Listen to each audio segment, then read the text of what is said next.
This is our executive panel. Here they are at the front. I'm going to introduce them in a second. But the reason we do this is because we've got this sort of foundation in the morning of big ideas, big think, big themes, big authors. And we want to take what we have learned and really put it into a very practical context with leaders who work in marketing organizations every day in the trenches, actually doing the kind of marketing that many of you do as well. So I'm going to introduce our panel beginning immediately on my left. This is Rich Saris, Vice President of Marketing at Vancity, which for anyone who lives in the lower mainland, you know of Vancity. It's the largest credit union in Canada and has more than 500,000 members and a big presence in Vancouver and area. Rich used to be the Executive Director in Marketing and Communications for Queen's University. Before that, CIBC, and before that, packaged goods. You started your career in packaged goods, right? Yeah. What was one of the brands you worked on? Is there one that's like kind of like you roll your eyes and think, don't talk about that? Does everybody know Ooh Alberto? Ooh Alberto, yes. Do you know that one? You have to be like probably 42 to know that slogan. So Alberto haircut, okay, all right, good. A little north of that? Yeah. Rich Saris, Kerri Connolly, Marketing Director, Developer Experience Group at Microsoft Canada. Kerri actually started her career as a strategic planner, agency side, and spent a bunch of time in Asia working on diamonds, De Beer diamonds. How hard was it to convert that culture from gold to diamonds? That would have been a marketing challenge in and of itself. Yeah, it was really interesting because the culture there, gold was the symbol of love. So what De Beers was trying to do is basically change an entire culture right.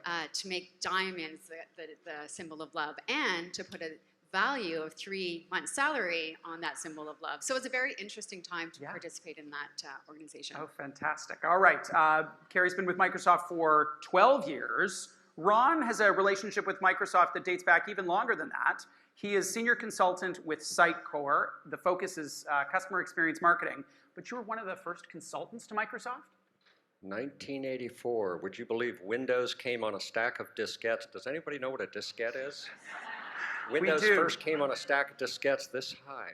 And what kind of work were you doing in consulting? And, well, more importantly, what was Bill Gates really like?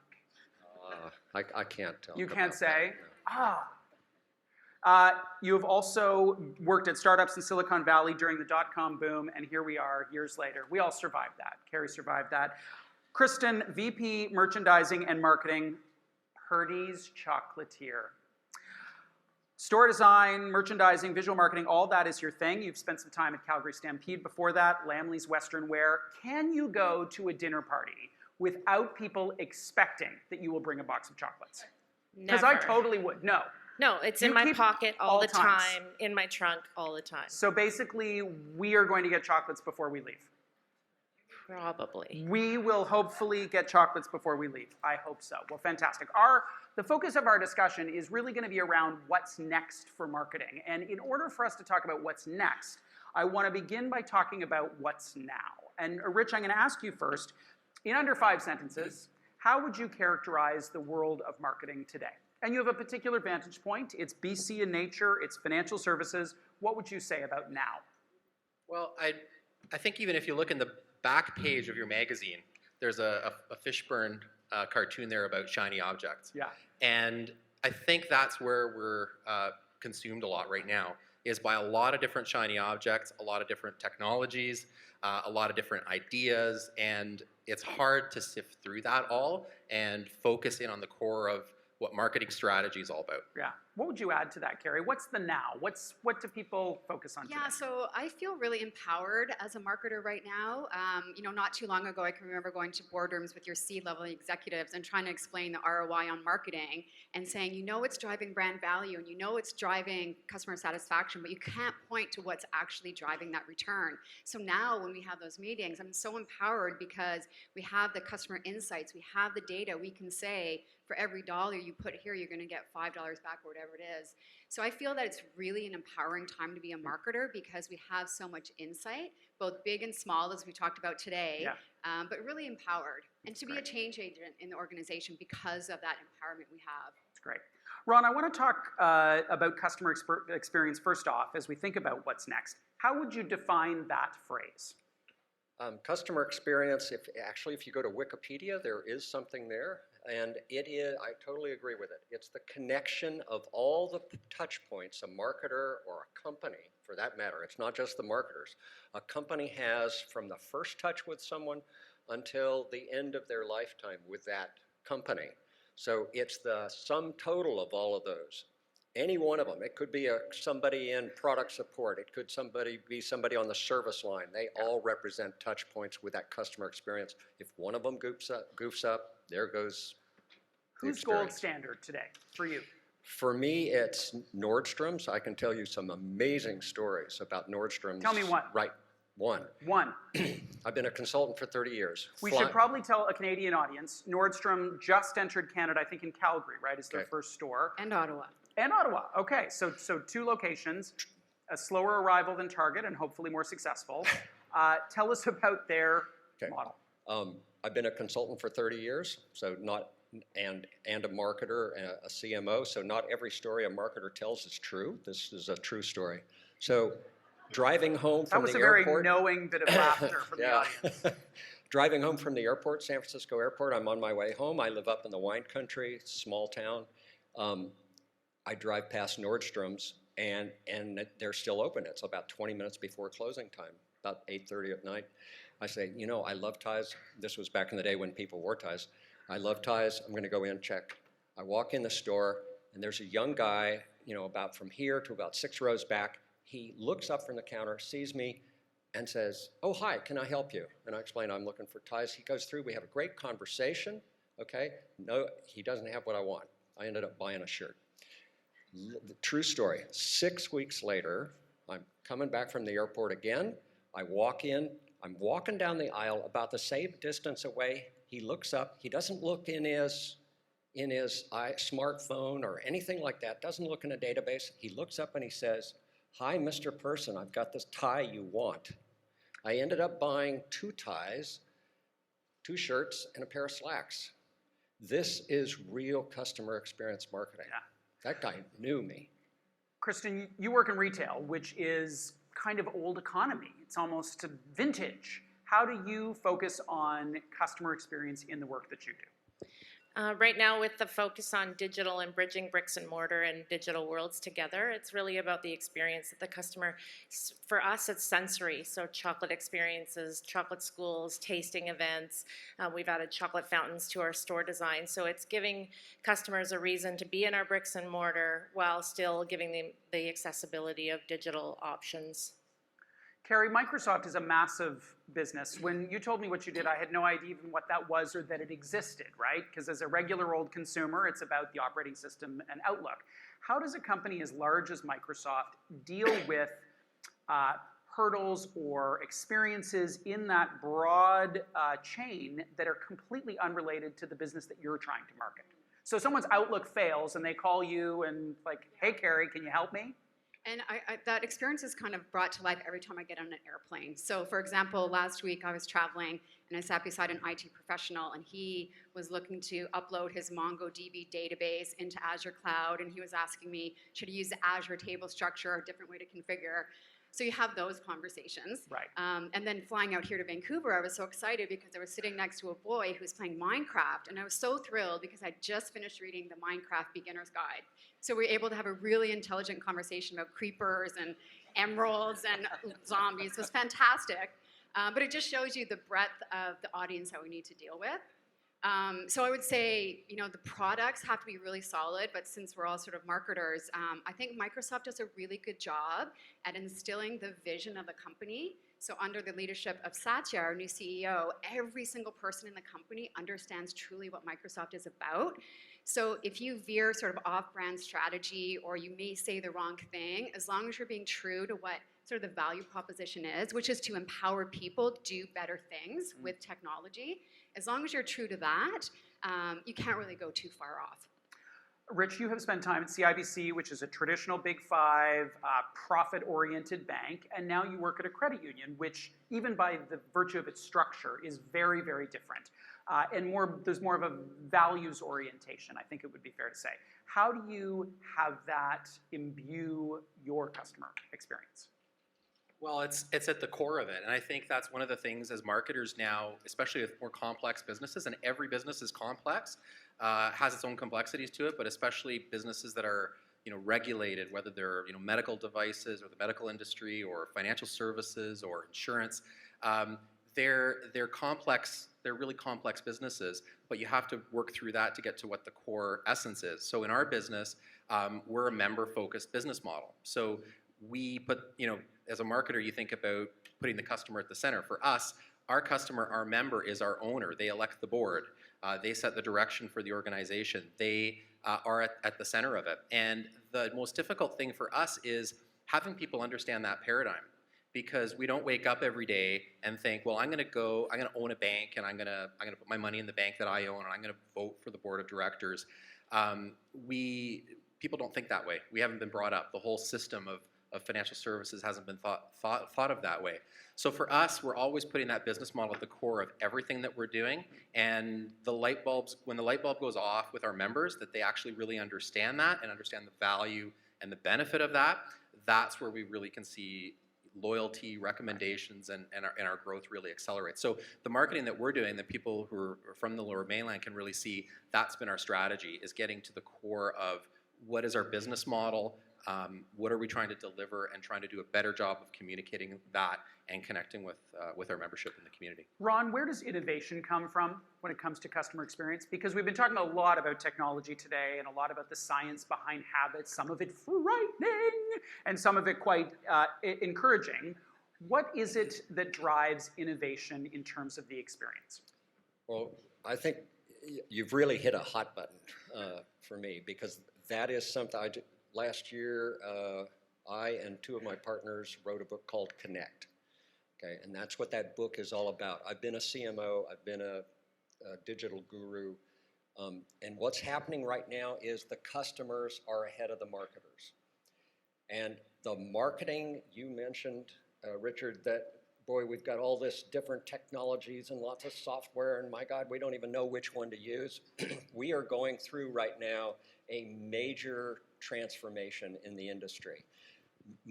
Usually industries grow like this, and there's a top. Right now we are at that top in marketing. And that top is because the customers are ahead of the marketers. They are 70% of the way through their journey before they even approach formal marketing and sales. They know what they want to buy. And then we've got all these software companies out there trying to give us different solutions and everything as marketers, and to connect marketers to their customers. So what's happening is right now, all that's coalescing. There's mergers, acquisitions, small guys are being thrown out, good small guys are being acquired. We as marketers have to figure out what's going to live. And then we've got to make, as marketers, you've been talking about the data-driven. We have to become data-driven marketers. We can't be the old Mad Men marketers. We've got to become math men and math women marketers. Got to understand that, and we can now figure out what customers need and help them. Kristen. I think that I was recently at Global Shops in Vegas, and there was a whole section there about taking the customer and integrating technology and omni solutions and things. And then they took the panel of customers through, and they actually did a focus group that we were able to watch. And there's so much information available to us, but at the end of the day, if we're not connected really to the customer and listening to what they need and what they're saying, they're scared. They're scared about how much technology is coming in. They're scared about the access that retailers and other businesses have about them. They don't quite understand it. They don't understand the risk, even when it comes to social media. So even as a chocolatier, we are very aware and keep that customer really connected, and we allow them to tell us how much and how far to push. I worry sometimes about too much data and too much analytics, and not really understanding what the customer really wants from us. What do you use to answer those questions for yourself? So Martin was talking about really an ethnographic approach. Is at Purdy's, is it shop-alongs, is it focus groups? What do you do? Is it just hanging out at your family's dining room tables? It's all of the above, and I think as an executive team, we're in the trenches as much as we are. We're scooping ice cream. We're making custom packs in shops. We're staying connected to our front lines. And the customers through our teams in our shops give us a lot of information that drives what we do. So we're not really a top-down, we're a very level organization, we're not a hierarchy, and we keep really connected to the customers. And we're such an emotional product, and if you start eating away at the emotional side of that through data, it's like, it's a concern for us. It's something that I think as an industry we need to just keep our eyes on as marketing leaders, that, you know, the customer at the end of the day votes with their dollar, and sometimes that needs to come from some good old-fashioned gut instinct and listening. Right. Kerri, we talk a lot about the speed with which the world is changing and that marketers need to engage and participate at a much faster pace than before. I hadn't heard this phrase before. You introduced it to me, and that is agile marketing. It makes perfect sense, but in a Microsoft context, what does it mean? Yeah, so like you said, the pace is really fast. I think, you know, at least once a week I have a meeting with someone on my team, with a partner, with a startup who's bringing forth all these great new ideas about how we can connect with our customers. And it's really challenging and can be really overwhelming for me, for my team, just to keep up with everything that's happening. So we at Microsoft really try to focus on impact. So where can we make the investments and focus our team on the things that are going to drive the most value, value for the customer, value for our business. So and you know, some of the things, it could be a one-on-one conversation that we have with someone who's really influential in the community. It could be a broad reach a motion that could reach a lot of people. So we try to think about impact. That's the first thing. And then we do a lot of pilots in our group and at Microsoft where we test and invest. So people will bring ideas forward. We look at them, we sort of evaluate and say, you know what, that looks good. We'll make a small investment. We'll learn. We'll see how our customers react to that. Bring it out to the community, see how they react. And we do that, you know, with a lot of different things quickly. To be agile, and then we sort of double down on the things that are working really well and then sort of fail fast on the things that aren't working. Ron, what would you say best practices would be if we applied this notion of agile marketing to the businesses that you consult to? You kind of caught me off guard, because I've just finished reading a book, Lean Startup, which is a great book by Eric Ries. And I come from a world, I was a balanced scorecard consultant, which is top down, you know, big picture top down. And I have totally, in the last 5 years or so, changed my mind. And I am in total agreement with you. We as marketers need to be more agile.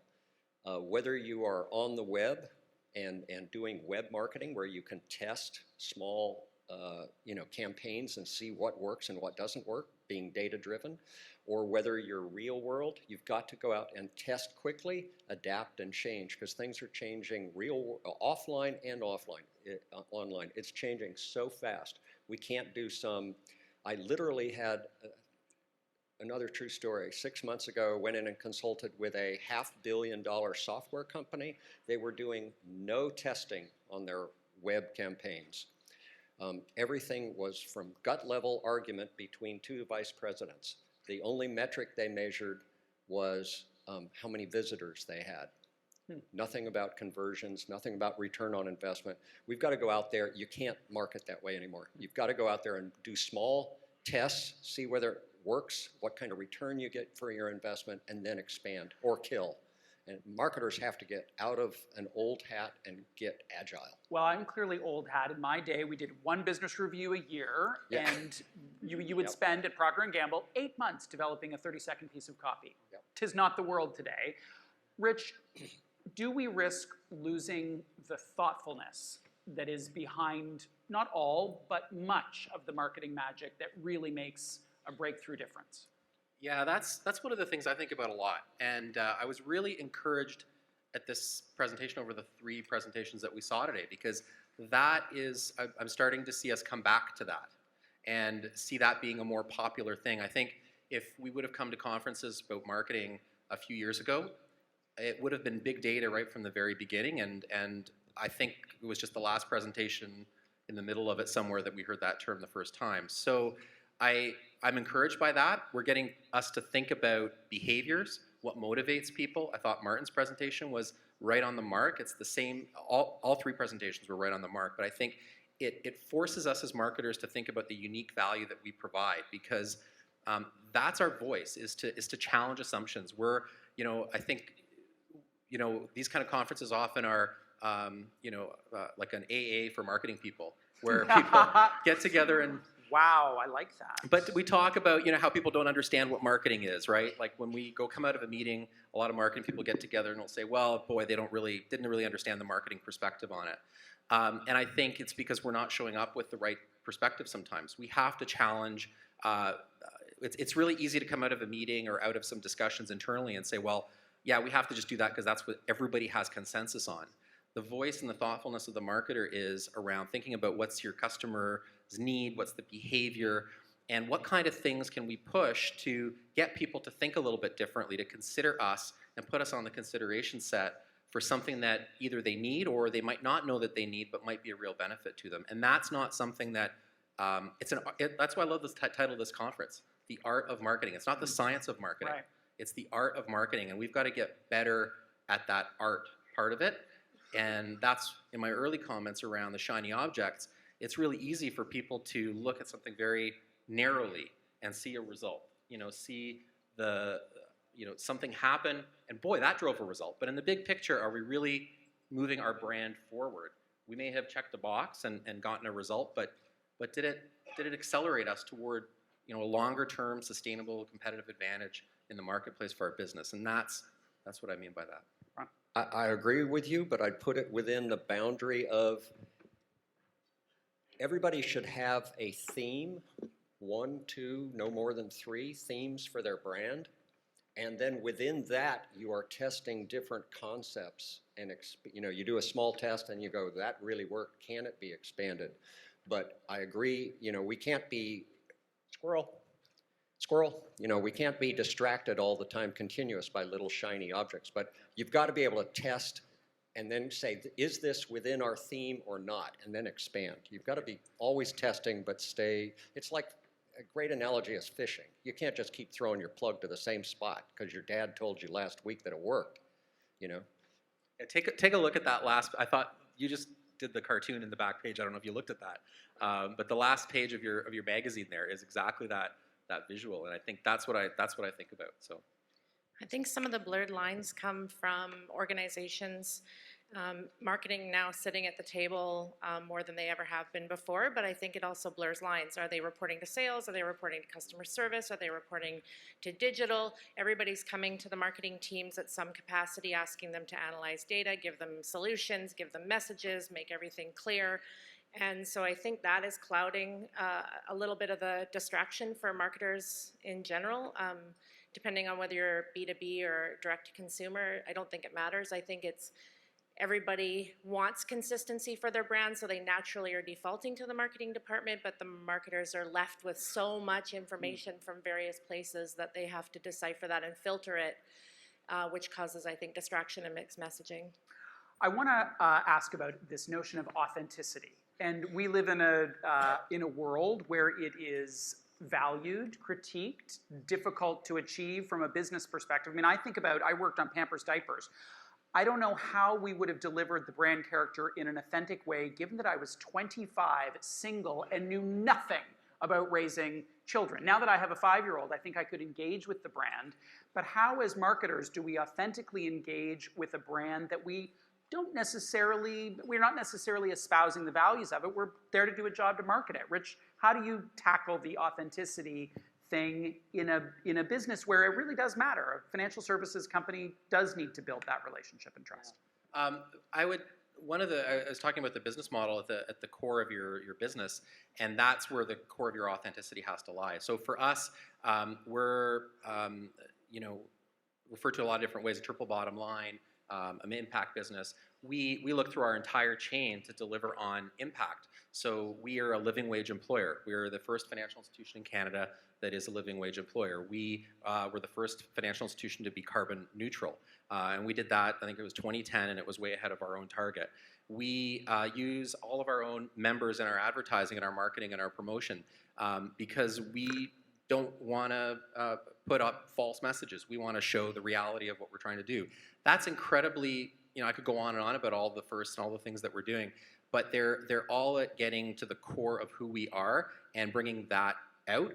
But it's hard work because it's a high bar that you then have to hold yourself to. One slip, and people are waiting for that, or they will see that. So when you cross that threshold into being an authentic brand and thinking about, okay, what are we about in our business, and what are all the different touch points in our business that we have to live to deliver on that, it's difficult, and you can't do it alone. And I think that's another trend in marketing today as marketing leaders is we can't kind of sit in our marketing office and just do it there. We have to work with all the other areas, our HR people to make sure that we're living those values. We've got to work through, a whole bunch of different parts. We use ethical principles to go through all of our purchasing. So even if you cater through Vancity, it's through a business member. So we're practicing what we're preaching. So it's a high bar. Kerri, how do you think about it? I mean, your focus is on the developer community. First of all, do they care? Do they have any? I mean, I can see with your financial institution or your grocer, other brands that we engage with in an emotional way, authenticity might be really important. Does it matter? Do you guys talk about it? It matters a lot. And in fact, it almost matters a little bit more in the sense that because Microsoft is such a huge company, people want to feel that they care about you as an individual. Like we use Microsoft to basically power our lives, and a lot of people use it to power their companies. Developers bet their lives on this platform. So when we think about this topic, authenticity, Microsoft often uses other people to tell their story. Like you saw the Super Bowl ad this morning and with Stella, that's a great example of being authentic. Instead of us telling our stories, we let other developers tell the stories, to each other. Because then it's very authentic. It shows them what Microsoft can do. It also shows them, the risks, the pitfalls that they need to look out for. And it's very honest and it's very open. So what we try to do locally is find our fans and find the people that can represent our brand and let them tell the story so they can make those connections and support it. Yeah. Kristen, from your perspective? Well, we're a 108-year-old chocolatier, so authenticity is super important. We have 3 or 4 generations of people that have connected around our chocolate. So we're all pretty passionate about preserving that. But I think on the flip side, to go against authenticity, what I see amongst companies is the desire to go against their own authenticity because of things like social media movements and viral campaigns and sort of getting attention. So all of a sudden they're out there trying to be, WestJet because they just got this huge viral campaign going, but it's really not authentic to them or what they do or their core values. So there's this desire or feeling that we should be changing who we are in order to get this reach or this attention or this press. And I think it's another point of risk for brands to go against their own authenticity when they've been working so hard to preserve it. How do you think about influence when it comes to chocolate? So it's relevant, and you can see with Kerri trying to influence developers so they evangelize the brand. How do you think about it? Shouldn't you just be spending all of your money on samples? Every single penny. Sampling. Beginning with me all the time. Yeah, it's interesting. Canada is quite the foodie culture, and that continues to grow, and we don't see an end to that. So highlighting and showcasing our food expertise and what we're doing in terms of flavor development is a big part of how we get that message across. But really, it's an emotional product at the end of the day. So I run into people in this room and I say Purdy's, and the first thing they say is, "Oh, my favorite is Sweet George Brown's," or "Oh, the first time I had it was with my mom, and we used to go shopping in the mall, and every time we'd stop and get an ice cream bar." These are the things people tell us that we just use to help, and they become brand ambassadors for us, which we're super fortunate. But in Vancouver, we've been here 108 years. We've only been in Ontario for just over 10.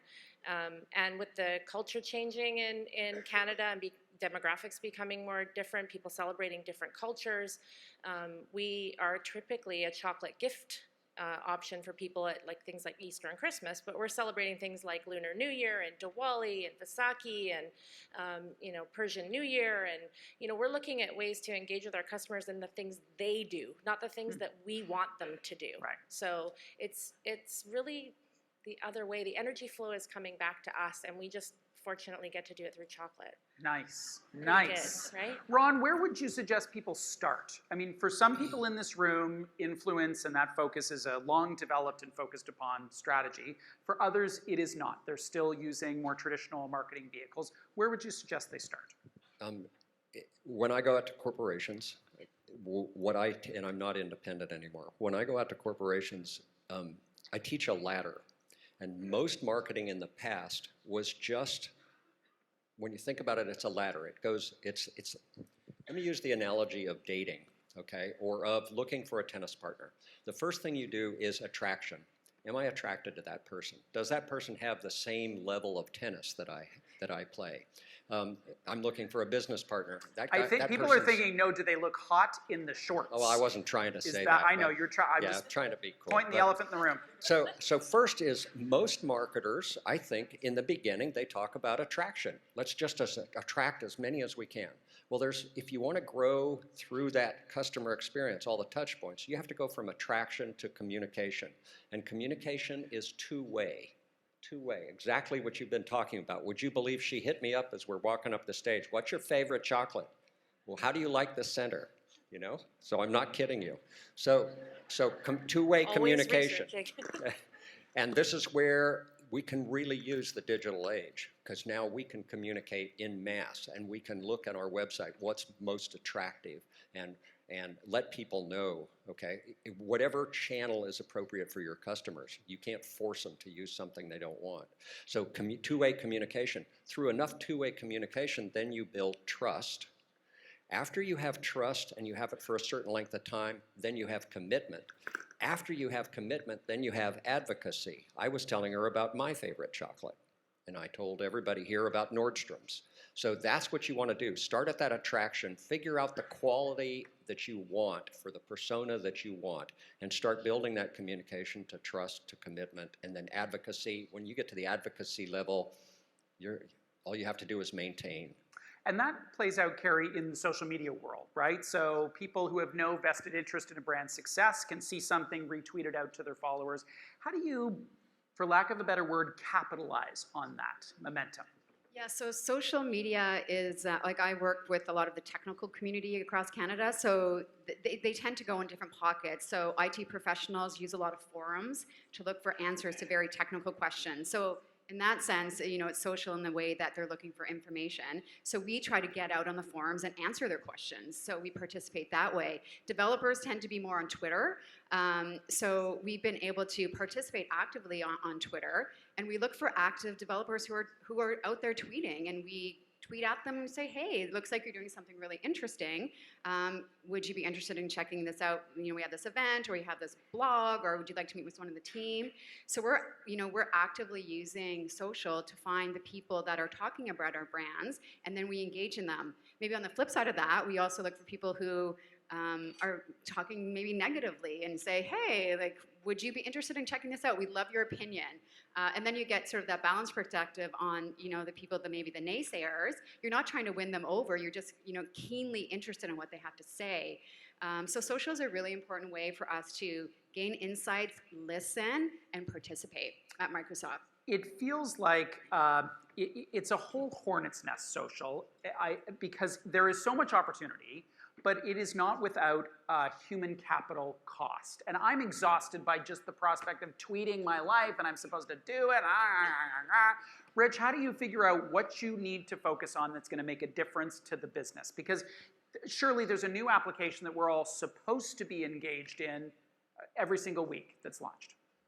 Yeah, I mean, the social is just getting to be more and more people intensive, I think. There's the one side, which is the technology and what tools are you using, but at the end of the day, somebody has to send that message out to somebody. Somebody has to craft it, has to think about it, has to, you know, make sure that it's the right message, that it aligns. There's a lot of work behind a message that goes out strategically on social. It's got to fit into your plan. And everybody's here smart. Everybody knows about that. But I think when you start to really foray and become a social brand, and you have to know where you're going and that you're stepping into that. For us, we know we're communicating with somebody on social, that we have to be conscious of, you know, are we giving advice or are we not giving advice to the person? We have to be careful about that. We want to engage with people in a meaningful way. People expect a lot out of a social engagement. They don't expect you to treat them like you don't know who they are. So you have to do a little bit of work and a little bit of research to find out, okay, who am I talking to? What else have they said? What kind of follower base do they have? So you need to go into it very much knowing. and that's the people-intensive side of it that we're finding, and there's just never enough capacity to really do that really well. So what we're doing is we're trying to find ways to extend our reach. So for example, at Vancity, social has been in the marketing department, and we partner with our communications team, but we're increasingly realizing we can't just do it ourselves. We have an external contact center that traditionally has been on the phone channel. They want to get into this channel. They want to start using it and helping out. So you've got to be able to extend your reach, not just within your area, but across the organization. We've mobilized our entire staff. We have a big group of staff people who are part of our social media program. So we very much embrace them as individuals to be part of it. So you've really got to mobilize where you can. You can't necessarily just build it all in-house yourself. Krista, you have something to say on that. I want to let you say what you were going to say first, and then I'll ask you my question. Sure. So we treat social media as if it was another bricks and mortar or another store location. So the team that works there is responding and acting as if a customer is crossing the lease line. We wouldn't leave a customer in a store without attending to their needs. So we don't leave a customer on social. So we don't really treat it as a program or as a advertising vehicle or marketing vehicle. It's an extension of our experience in terms of shop and interaction. So we give the same information that we would if they were walking into a shop asking those same questions. So we do a little bit different take on it.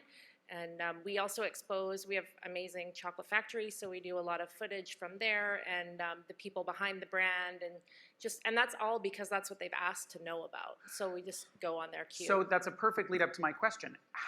The positive is very easy to leverage on social. You retweet it. How do you deal with the negative? Surely there are times when someone says, I tried that new orange whatever, and I hate it. What do you do in this metaphor of it being a location? What do you do with that tweet?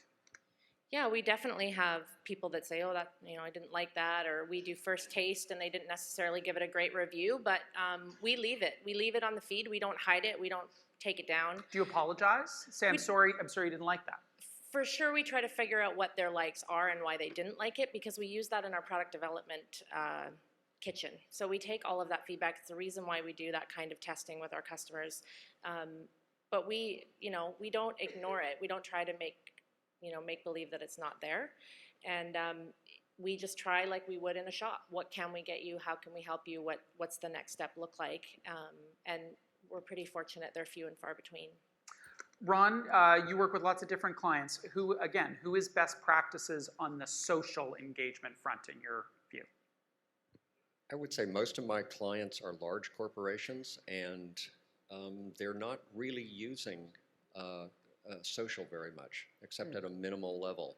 I do know I came and presented at the Microsoft Executive Center about 3 months ago.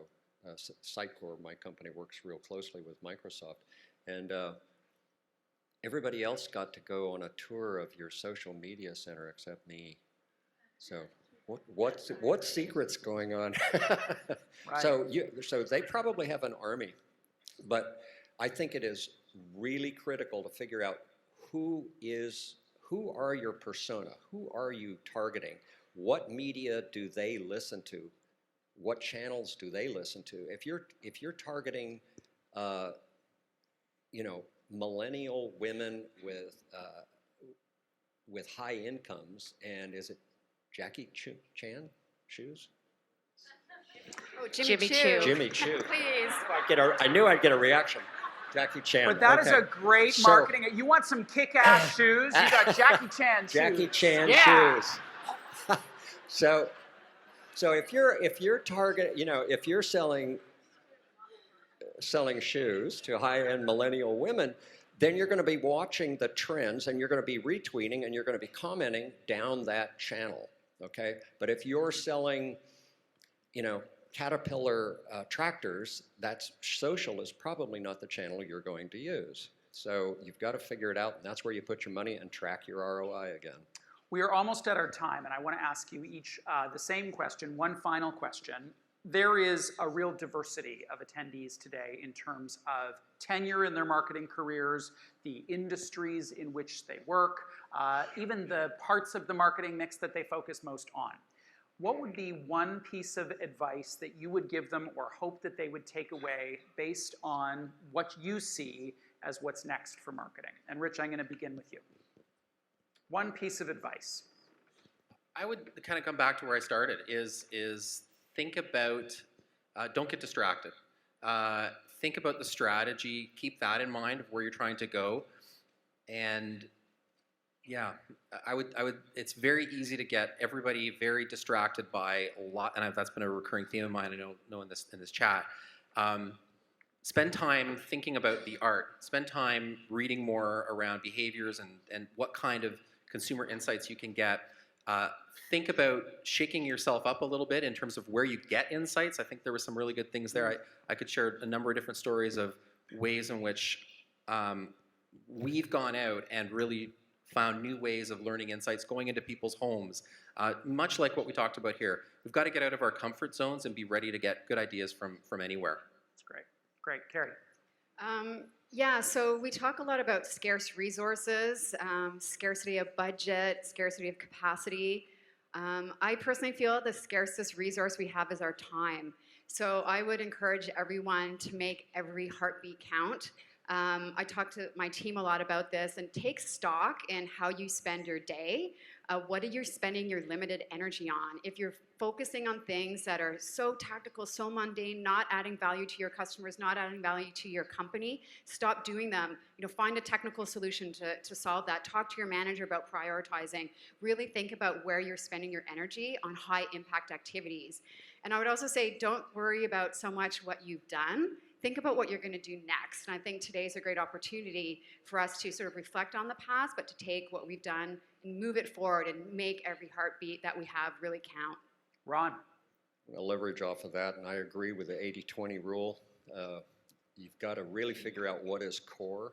You've got to listen to your customers, and you've got to focus on that, because our customers are moving faster than we are now. So we've got to really pay attention. Kristen. Advice is so interesting, because I always find, like, do I listen to people's advice? I think, I think as a leader in an organization who's responsible for marketing, which covers a lot of ground, ideas come from everywhere, and I think our best bet is directing that information that we are access to, and not overlooking the customers and the people on your teams and the ideas that are generated at a grassroots level. I think that's what's really making a difference for organizations, especially in retail. It just builds your authenticity. That's great. Kristen, Ron, Kerri, Rich, thank you very much for having the time to join us in this panel. Appreciate it. All right, you can wander on your way. You can take your